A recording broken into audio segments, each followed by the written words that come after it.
itu sesuatu yang sangat dinantikan, apalagi untuk anak-anak. Jadi Imlek itu buat saya maknanya itu begitu dalam, yaitu dimana kita anak-anak yang masih punya orang tua, kita memberikan penghormatan kepada kedua orang tua kita, dan setiap anak-anak akan datang sujud dan memberikan penghormatan kepada papa dan mama. Itu sih makna Imlek buat saya ya. Jadi bukan hanya merayakan tahun baru Xinjia, tapi yang lebih dalamnya adalah gini, kita berkumpul bersama-sama dengan penuh rasa syukur ya, dengan penuh kebahagiaan, dan kalau kita masih punya orang tua, kita memberikan penghormatan kepada mereka.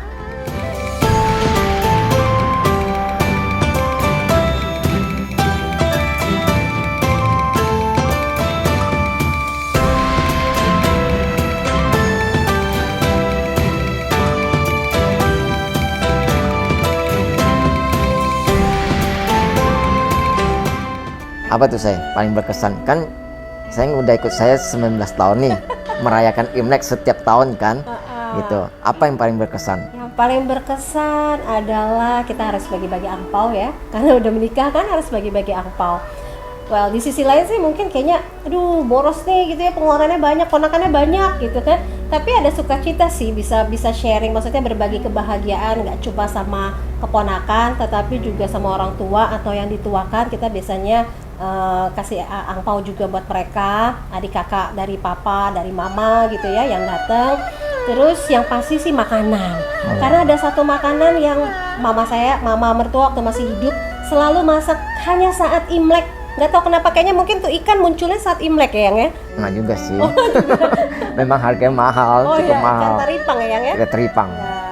Ikan teripang itu biasanya selalu ada Imlek. Terus selain dari yang udah pasti nastar gitu-gitu ya, sama kayak kita kalau Natalan.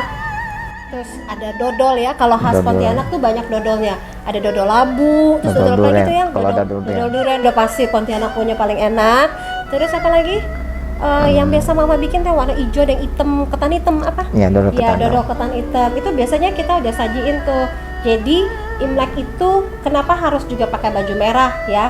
Karena merah itu melambangkan sukacita, kekuatan gitu kan, kayak bersyukur lah gitu ya. Auranya merah, berani juga kan, maksudnya berani siap masuk tahun yang baru gitu. Kita nggak boleh pakai baju, bukan percaya nggak percaya sih, jangan pakai baju gelap kayak kedukaan. Biasanya gitu kalau orang tua yang masih totok ya sayangnya. Memang sih biasa kalau Imlek itu nuansanya merah. Kalau di kota besar mungkin nggak terlalu ya. Kalau misalnya di daerah, kalau sebelum Imlek itu 1 bulan sebelum Imlek itu semua lampion tuh merah. Di jalan tuh jalan-jalan semua itu lampion merah-merah. Ada pasar malam ya, gitu. Jadi di situ kita bisa, ya suasananya sangat beda sih. Dan benar-benar terasa banget Imleknya gitu ya. Tapi kalau kita ada di Jakarta, kayaknya ya pas. Kecuali kalau kita ke Pecinan ya, ke Glodok ya. Ya daerah sana tuh masih berasa sih. Pik juga berasa masih ya. Udah mulai ada lampion dari kemarin-kemarin tuh kalau di Pik ya. Ya. Dan memang yang disajikan itu kue-kue itu khasnya itu memang rata-rata semua itu manis. Jadi ternyata ada artinya. Jadi supaya hidup kita di tahun yang akan datang itu benar-benar manis. Dan manisnya itu bukan untuk kita nikmati, tapi orang lain yang menikmati. Artinya gini, jadi ketika kita masuk tahun yang baru, hidup kita itu lebih baik, bermanfaat, dan berguna bagi banyak orang, lebih lagi buat bangsa kita Indonesia. Jadi berkat ya banyak orang.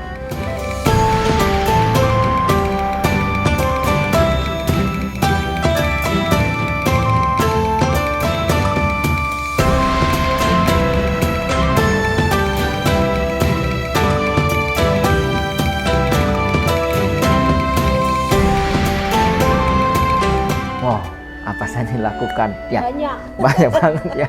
Jadi itu bisa sehari full gitu kan, karena papa saya anak laki yang paling tua. Jadi sebelum adik-adiknya datang sama keponakan sekarang itu kan, jadi kami dulu yang ada acara. Jadi biasanya kita sebelum Imlek kita ada makan bersama-sama. Setelah hari pertama pagi-pagi semuanya sudah kumpul tuh. Yang biasa senang tuh anak-anak ya, keponakan udah semangat gitu kan, semangatnya Pak karena mau dapat angpau gitu kan. Nah, jadi mereka udah pagi-pagi bangun mandi gitu kan, udah pakai pakaian baru gitu kan. Dan ini satu-satu dipanggil dari anak yang tua sampai yang paling kecil. Jadi biasanya yang kita lakukan adalah gini, ketika orang tua kita masih ada, mereka duduk, kita datang, duduk di kita masing dari anak pertama kita datang, suami istri, kalau ada anak sama anak kita datang, nggak ada anak ya, kita kasih angpau buat orang tua kita. Nah, setelah orang tua kita selesai, biasanya juga orang tua memberkati kita juga, memberkati anak-anaknya, kembali kasih angpau buat tapi kita juga. sih, nggak wajib, ya. biasanya anak-anak. Ya kalau pas lagi ada ya, Ya. biasanya mereka selalu, kalau papa mama sih memang pasti setiap tahun. Jadi kayak tukeran amplop gitu loh, kita ngasih amplop ke papa mama, nanti papa mama balikin berkati kita juga gitu. Ya. Ya. Nah setelah itu selesai baru gantian cucu-cucunya. Ya. Itu kan datang, wah itu pasti Jadi udah kalau misalnya kebayang, kalau misalnya suami saya kan keluarganya dia 5 bersaudara kakak beradik, terus cucunya papa tuh 7, ya kan. Nah terus kadang juga ada adiknya papa suka datang, adiknya mama, anaknya 5. Nah, jadi kebayang kan barisannya tuh panjang yang mengambil angpau. Jadi satu kayak kita berdua misalnya dari papa mama udah selesai, anak paling tua misalnya kami berdua duduk tuh sudah tuh yang kecil-kecil tuh ponakan-ponakan, adik-adik sepupu yang masih muda yang belum kerja, baris biasanya kan kita bagi-bagiin angpau juga buat mereka. Ya kalau ada 5 kan lumayan ya kan. Pulangnya sih anak-anaknya sih dompetnya tebel. Jadi kadang mereka kalau udah selesai ngumpulin dan di kamar buka ngitung gitu. Itu momen yang seru banget sih ya. Maksudnya ya karena setahun sekali. Terus kayak kalau keluarga suami juga adik satu ada yang di luar kota tinggalnya. Ya dari tadinya di Papua sekarang udah pindah Surabaya. Jadi ya itu momennya kita untuk ngumpul juga sama mereka. Gitu. Dia mereka selalu pasti pulang setiap kali Imlek. Ya, setelah kita kumpul bersama-sama, setelah acara itu selesai, bagi-bagi angpau, biasanya kita makan bersama. Ya, jadi makan bersama itu, ya disitulah kita mulai cerita, berbagi satu dengan yang lain, saling memberkati, saling menguatkan satu dengan yang lain. Tapi yang pasti ya ada rasa syukur, ada kebahagiaan, ada sukacita. Kita bisa berkumpul bersama-sama dalam keadaan yang baik dan juga dalam keadaan yang sehat. Ya. Dan biasanya kan sebagai beberapa keluarga dari papa mertua gitu ya, mereka masih banyak yang agama belum Kristen ya, masih belum agama Kristen. Jadi biasanya kalau pas mereka datang, itu momen kita juga untuk bisa kita beritakan kabar baik, kita melayani mereka. Kita nggak cuma ajak mereka makan, nggak cuma sekedar kasih angpau, tapi itu juga momen buat kita doain mereka. Dan ya puji Tuhannya mereka happy, mereka malah kayak seneng gitu ya, walaupun mungkin mereka belum percaya Yesus, tapi tetap mereka kayak seneng didoain, diberkati gitu ya kok ya. Betul. Ya, itu sih momen yang tidak terlupakan, yang selalu dinanti-nantikan pada saat Imlek gitu ya. Jadi kita bisa makan makanan yang sudah disediakan, terus kue-kue juga, tapi ingat jangan kebablasan karena semuanya itu manis, nanti diabetes. Ya kan? Jadi kita harus juga menahan diri gitu kan. Jadi kita makan secukupnya, minum secukupnya juga. Jadi intinya sih Imlek adalah kita bisa berkumpul, bersyukur bersama, berbagi, ya membawa tahun yang baru yang lebih baik lagi. Terus ini juga sih yang biasanya tuh kan kalau Imlek tuh kadang tante-tante yang di luar kota ya kita pada teleponan gitu ya. Nah terus kadang kalau waktu pernah di Cikarang, masih tinggal di Cikarang, karena rumah papa jauh, jadi kita yang nyamperin ke Kemayoran, jadi kita konvoy berapa mobil gitu ya, itu seru sih gitu ya. Terus sampai di Kemayoran, terus ada tante satu yang masaknya tuh enak banget gitu ya, dan itu cuma kayaknya kita makan di rumah dia kalau Imlek doang. Jadi kadang udah keliling-keliling, begitu siang atau menjelang makan malam kita bilang oke, kita ke rumahanku makan, makanannya enak-enak. Jadi yang paling spesial loh makanannya Pak, sate babi. Itu paling top. Itu masakannya emang enak banget. Dan ya kalau buat saya, karena saya bukan orang Chinese ya, jadi budaya Imlek ini buat saya sesuatu yang baru gitu ya. Awal-awalnya walaupun saya maksudnya dari kecil juga teman-teman saya di sekolahan banyak ya mayoritas Chinese, tapi masuk menjadi bagian keluarga Bong itu kan sesuatu yang baru buat saya. Dan saya sangat berkesan sih ngeliat gimana mereka kumpul dengan rukun gitu ya, banyak bersaudara.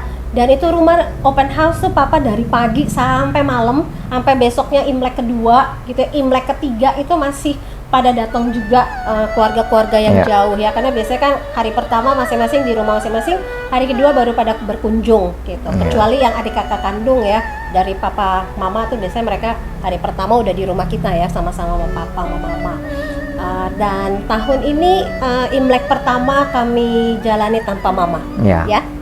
Jadi mama tahun lalu sudah dipanggil Tuhan, tapi ya bersyukur bahwa walaupun tanpa kehadiran mama, tapi kita masih bisa merasakan ya, maksudnya adik saya kebetulan diwariskan untuk punya talenta masak. Jadi turunlah dari mama ke dia. Gitu. Jadi Imlek tahun ini kita masakannya masih tetap sama, maksudnya apa yang kita pengen masak makan udah tersedia juga di Imlek saat hari ini. Iya. Kami berdua mengucapkan Sing Nyen Kwai Le, Kong Si Fa Chai, Tuhan Yesus memberkati.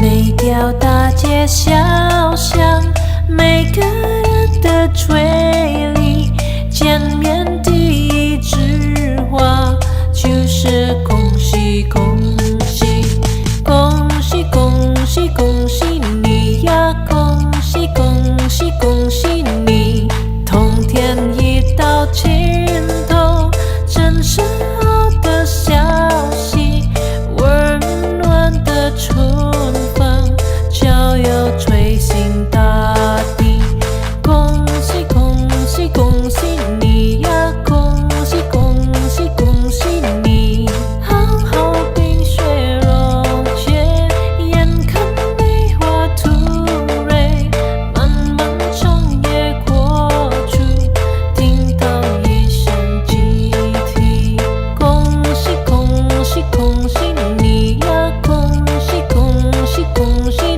你，经过多少困难，经历多少磨练，多少心儿盼望，盼望春天消息，恭喜恭喜恭喜你呀，恭喜恭喜恭喜你。